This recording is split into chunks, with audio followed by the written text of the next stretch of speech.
ತಿಮ್ಮಾರೋಡಿ ನಿವಾಸದಲ್ಲಿ ಮೊಬೈಲ್ ಅನ್ನ ವಶಕ್ಕೆ ಪಡೆಯಲಾಗಿದೆ. ಚಿನ್ನಯ್ಯ ಮೊಬೈಲ್ಗೋಸ್ಕರವೇ ಅಧಿಕಾರಿಗಳು ಶೋಧ ನಡೆಸಿದ್ರು. ಚಿನ್ನಯ್ಯ ಮೊಬೈಲ್ ಸಿಗಲೇಬೇಕು ಈ ಪ್ರಕರಣದಲ್ಲಿ ಅಂತ ತಿಮ್ಮಾರೋಡಿ ಮನೆಯಲ್ಲಿ ಚಿನ್ನಯ್ಯ ಮೊಬೈಲ್ ಪತ್ತೆ ಆಗಿದೆ. ಚಿನ್ನಯ್ಯ ಮೊಬೈಲ್ ಅನ್ನ ವಶಕ್ಕೆ ಪಡೆದಿದ್ದಾರೆ.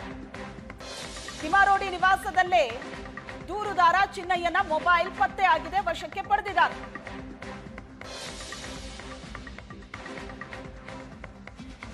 ಚಿನ್ನಯ್ಯನ ವಿಚಾರಣೆ ಮಾಡುವಂತ ಸಂದರ್ಭದಲ್ಲಿ ನಿನ್ನ ಮೊಬೈಲ್ ಎಲ್ಲಿ ಅಂತ ಎಸ್ಐಟಿ ಅಧಿಕಾರಿಗಳು ಕೇಳಿದಾಗ ಆರಂಭದಿಂದಲೂ ಕೂಡ ಬೇರೆ ಬೇರೆಯದ್ದೇ ಉತ್ತರವನ್ನ ಈತ ಕೊಟ್ಕೊಂಡು ಬಂದ.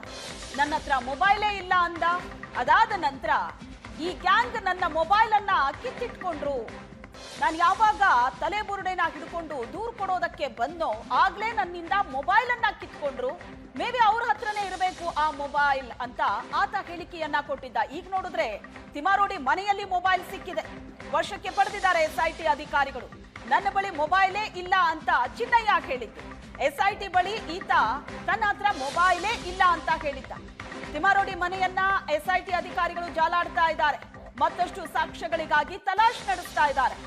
ಆರೋಪಿ ಚಿನ್ನಯ್ಯನನ್ನ ಕರ್ಕೊಂಡು ಬಂದು ಎಸ್ಐಟಿ ತಲಾಶ್ ಮಾಡ್ತಾ ಇದೆ. ನನ್ನ ಬಳಿ ಮೊಬೈಲೇ ಇಲ್ಲ ಅಂತ ಚಿನ್ನಯ್ಯ ಹೇಳಿದ್ದ. ಅದು ಸುಳ್ಳು ಅನ್ನೋದು ಕೂಡ ಅಧಿಕಾರಿಗಳಿಗೆ ಗೊತ್ತಿತ್ತು. ಈಗಿನ ಕಾಲದಲ್ಲಿ ಅದು ಚಿನ್ನಯ್ಯನಂತ ವ್ಯಕ್ತಿ ಹತ್ರ ಮೊಬೈಲ್ ಇಲ್ಲ ಅಂದ್ರೆ ನಂಬೋದಕ್ಕೆ ಹೇಗೆ ಸಾಧ್ಯ? ಆರಂಭದಲ್ಲಿ ಈತ ನಾನು ಮೊಬೈಲೇ ಬಳಸಲ್ಲ, ನನ್ನ ಹತ್ರ ಮೊಬೈಲೇ ಇಲ್ಲ ಅಂತ ಹೇಳಿದ್ದ. ಬಟ್ ಅದಾದ ನಂತರ ಕೆಲವು ಕಡೆ ಈತ ಹೇಳಿಕೆ ಕೊಡುವಾಗ ನನ್ನ ಮೊಬೈಲ್ ಅನ್ನ ಈ ಗ್ಯಾಂಗ್ಗೆ ಕಿತ್ಕೊಂಡಿದೆ ಅಂತ ಹೇಳಿದ್ದ. ಈಗ ತಿಮ್ಮಾರೋಡಿ ಮನೆಯಲ್ಲಿ ಮೊಬೈಲ್ ಸಿಕ್ಕಿದೆ.